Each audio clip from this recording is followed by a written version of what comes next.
What's going on, guys? My name is Chris. I'm the GM over here at Incognito Wraps. So what we've got here is the 22 Ford Raptor, kind of how we came up with this color. The customer gave me a call when he was actually on the lot. This was the only color that they had left. And he wanted to do something different. Didn't want to change the color, didn't want to go with the paint job, so wanted to keep it to that factory setting if he ever needed to go back. He saw a couple things down on our website, said he was interested in it. I had him come down here. That's going to be incognitowraps.com. He came down here, kind of showed me some of the examples he was looking at. We went over a bunch of different color swatches and examples, what we have here in the shop. Kind of seen what he was looking for and what went best with him. He loved this satin metallic look. And from here, trying to eliminate the whole red, that's going to be the hardest part because red is the hardest color to eliminate.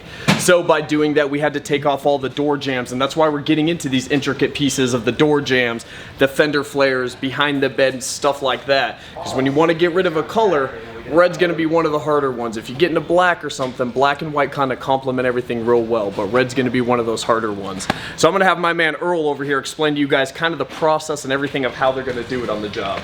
Earl! Where'd he go? You're supposed to be over here. Earl!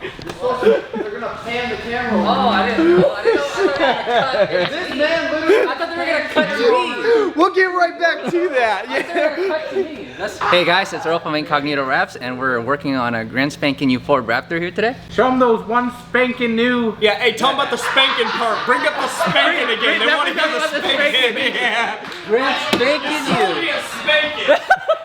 From the title, it says one piece. However, realistically, what we meant by one piece is most of these pieces, or trims, are all one piece. So as you can see here, the door jamb is all one piece. You have no seams, and most shops would actually seam it outside, so they would seam it right here, all the way around. And it's gonna be in maybe 2-3 pieces. What we did is we wrapped the inside and the outside as well. And that's not possible if you don't take off the doors. And from our experience, taking off hinges is the worst thing to do because the alignment is a complete nightmare. It would take maybe like 3 hours to completely align again. For some reason, I don't know why, we just have a bad time with it. And then if moving back up here again to the fenders. The fenders are kind of tricky because of this recess over here. This recess is prone to failure because of how deep it is. So what we recommend you do is you take off the headlight. The headlight is a big obstruction in the way, and you can't put like more material this way because of that headlight. So in order to take off the headlight, we had to take off the whole front end, as you can see here. And that was a big big nightmare because of the clips and everything like that. We're just gonna get a finger in here. Where'd that come from? Is that I don't know. You gotta take a leak like that? What is that for? What is going on? So advantage with having one-piece door jambs actually is because you can use all of this material. As you can see right here, this hole was about this big, and we actually stretched it out and used the material from here, this whole thing, and we stretched it into here, and it actually expanded the hole that much. So there's less stress inside these door jambs right now because we use the material from here instead of the actual material that was over here. Another really big installation failure is actually down in here. So most people actually just force the material in here, and it causes a lot of tension over here, and it actually creates fingers going this way. Most people take off the beds. Unfortunately, they rhino guarded the bolts, so we can't take off the bed anymore.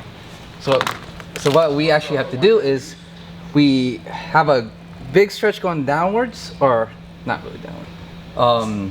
We do a special stretch to where it actually just folds in, going inside, and not enough material is going to be making it. I can't explain it.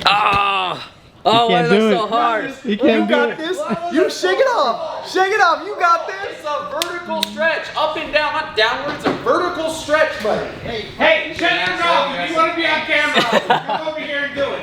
The man's wearing glasses. I figured he knew what he was doing. Here, we did a big vertical stretch going upwards, and what that did is it made it fold over like that. And that's what made it a lot easier to install this instead of people just making it go this way.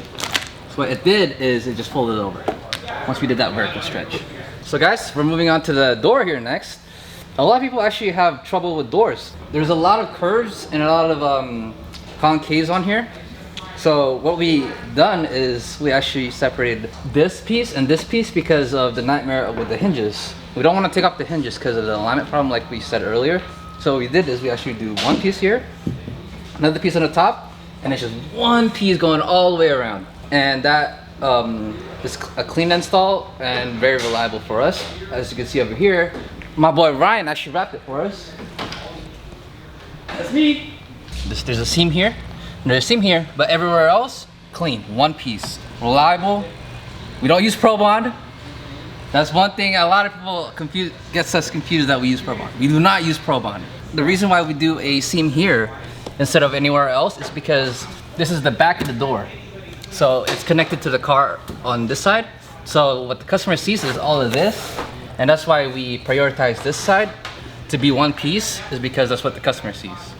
All right, being the person that wrapped this door, this is just 3M tape right here because this seam right here that I placed is literally here only because a rubber fitting or seal goes across this whole thing.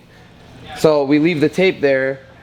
That way we know exactly where he had the tape, and then also put the seal here, or seam here, because the seal is covered. It goes literally all the way around the whole car, but there's a big square piece that kind of comes in right here and cases off the whole top, coming into this piece. We went through and wrapped all inside of the tailgate. We're working on the actual tailgate side over there on the table. A lot of people, instead of actually wrapping all of this, they'll just dip it, but in this case the customer wanted every bit of red to be covered. And since we're already going the extra mile, taking everything apart, figured might as well just put vinyl on there so everything's going to match. It's going to look really, really nice. Once I finish, once the bedside's wrapped all the way around, all this red here is going to be covered up. And then it'll, in that case, the whole truck will be the same color. You won't be able to tell that it was red originally whatsoever. So on the inside of the bottom of the tailgate here, would have liked to have done this in one piece, but being that this hinge is here and there has the rhino line on here, we're not, you know, there's going to be a natural seam in the metalwork anyways. So we're gonna just wrap this side separately, and then once the back side's all done, we'll put the tailgate over, put it on the truck, and then wrap the face of it, roll it around the edges. In that case, there will be no visible red on the rest of the tailgate. So guys, another tip or advice that I can give you is post heating. A lot of people confuse post heating why to do post heating, and the real reason why post heating is very important is because it makes a wrap really reliable. So over the years, we've learned that getting a wrap or like something that, like a piece, we get it over 250 degrees. What that does is actually makes the wrap forget the memory. So now it will form to the shape of the car instead of it like doing this thing right here.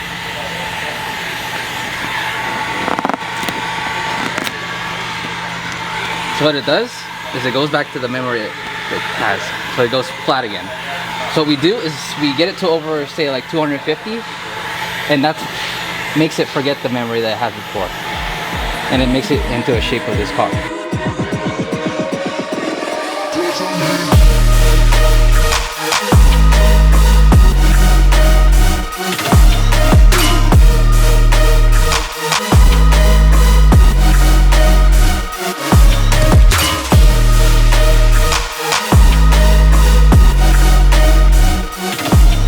Here she is, guys. This is all the one-piece Ford Raptor right here.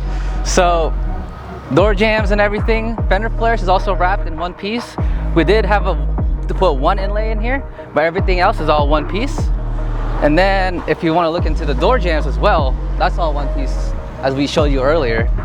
And then also the hardest part that usually people fail at is right here. If you look deep in there, you'll see no paint, and except just for the wrap. And then this is also a one-piece fender flare, and then we also did the trunk.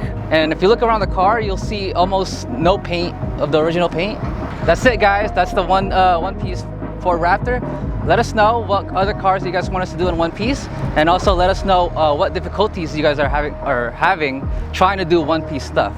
All right, stay tuned, guys. We'll have another car coming next.